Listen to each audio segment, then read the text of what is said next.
workout number 3 in this functional workout series. For today's workout, we're going to start with something called the Cossack Squat, and it's just a lateral moving squat.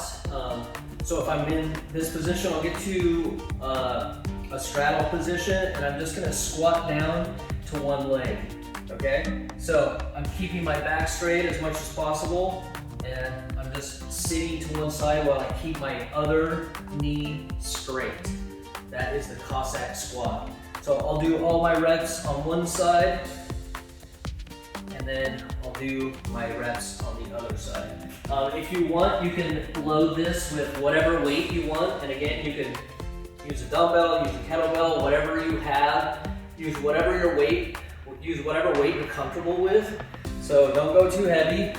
You want to sit nice and low into that Cossack Squat. I'll do a couple on the side so you can see my hips.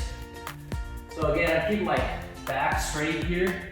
If you don't want to hold it up, you can always just hold the weight down and still get that single leg squat there. Again, you can use a kettlebell. It doesn't matter. If you don't need to use any weight, you could just do body weight. So again, sitting nice and low, trying to get as much knee flexion or knee bend as possible. Show a couple on the side. And keep your back straight. Keep your back straight as much as possible. I don't want to go down and be dumping forward and like bending my back. The weight's gonna fall off if I have it in this rack position.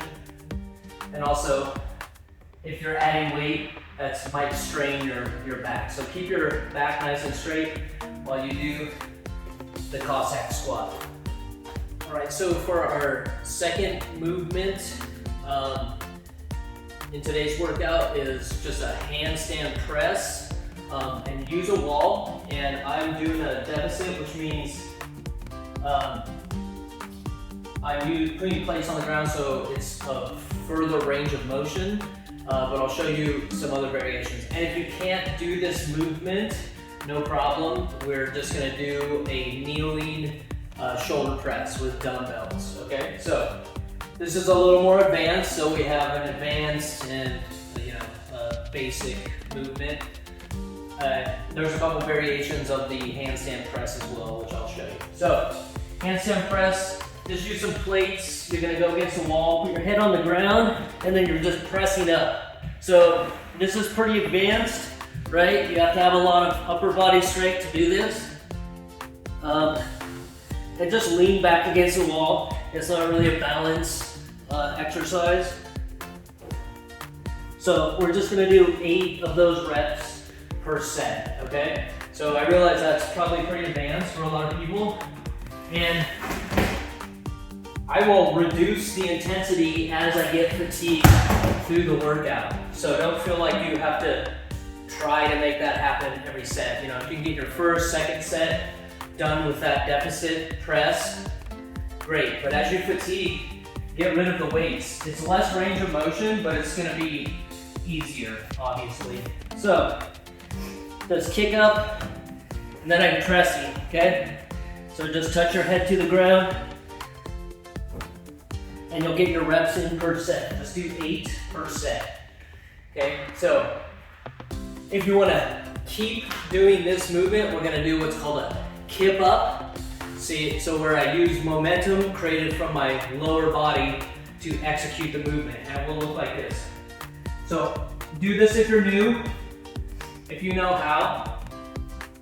But what I'm gonna do is use my legs. I'm gonna drag my legs down like this, and then kick back up against the wall. So kind of like I'm squatting, but that adds momentum to the movement. As I get fatigued, I might start doing this, right? So here, kind of like you're squatting, and then kick and press up with a kick. Again, that adds momentum to the movement from your lower body to help assist and take load off of your shoulders. So a little more coordination on this move, a little more advanced, but it's a fun one to try. And again, let's say you can do one of these variations, the first set, maybe the second set, but then you're just too fatigued after that, that's okay. Just let's go back to an easier exercise after that, which I'll show you right now. Okay, so if you can't do the handstand press, or let's say you can, but you're on your 4th and 5th set and it's just like your shoulders are blown out, you're way too fatigued at this point, no problem, we can still keep hitting our shoulders. And you can do this from the very beginning. If the handstand press is just too advanced for you at this point, no problem. There's always something you can do. So, you'll just need a couple dumbbells, and I'm just gonna do a kneeling shoulder press, that's it. And the reason why I do a kneeling one is because it makes your hips have to stabilize more than just doing a standing. And this makes your core work harder. And so it's a little more dynamic and it requires a little more effort out of your upper body to do a kneeling press. It also is making your hips have to stabilize in different positions. So really good for you. You're just keeping your core tight and just pressing overhead. Doesn't have to be anything super specific, just press overhead. If you want to do more of a lateral press the whole time, totally fine. If you want to just do a hammer press out in front of you, that's fine. I like to turn a little, so I'm hitting kind of my shoulders and also those mid traps in my upper back at the top. So, and in the next set, if you're doing this variation, you'll just do all your presses from switch your legs, yeah? So you can get all that dynamic movement and stability in your hips. They have to work a little bit harder. So if you're doing this kneeling press variation instead of the handstand press, just get as many reps as you can. Maybe you want to do lighter weight, more reps, totally fine. Or you want to do heavier weight, less reps, totally fine.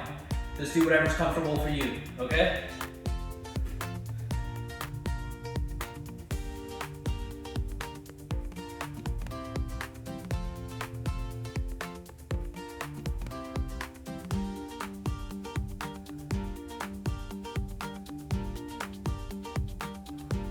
All right, last exercise in today's workout is going to be a Russian twist. Just a variation of a hollow body hold. Anytime I say hollow body hold, that just means your hollow body hold, so you're kind of bouncing on your hips, and there's all kinds of variations, yeah? But today we're gonna do what's called a Russian twist. That just means we're gonna rotate our torso like this as we hold this position. And if you're just starting to develop your core strength, you might need to be here, you know, with your knees bent closer to you while you rotate. It's gonna be less load on the core, but if it's too hard to like really extend out far, you know, and you're still developing your core, totally fine. Just do what works for you. You know, maybe you start like this, but by the 5th set, you need to be here because your core is really fatigued, okay? Do whatever level you're at, okay? But you're just gonna balance on your hips and you're gonna rotate. And you can do that with weight. So you can use a kettlebell, dumbbell, or whatever weight you have that you can hold on to. So I'm just gonna extend, keep my core really tight, and I'm just rotating with control. Yeah, so I'm not trying to go fast or explosive. I'm not necessarily trying to like drop the weight to the ground. That's not the point. You can if you want, but I don't have to touch. I'm just leaning back, really feel my core have to stabilize as I twist. And again, if you don't have a kettlebell, you can use a dumbbell, same thing. Extend back, you know, if I need it to be a little easier, I'll just kind of bring my knees closer to me and rotate like this. The harder I want it to be, the more I'm gonna lean back and kick my legs out straight as I rotate. That requires more core strength to do that. So find what works for you, use what weight works for you, and let's work out.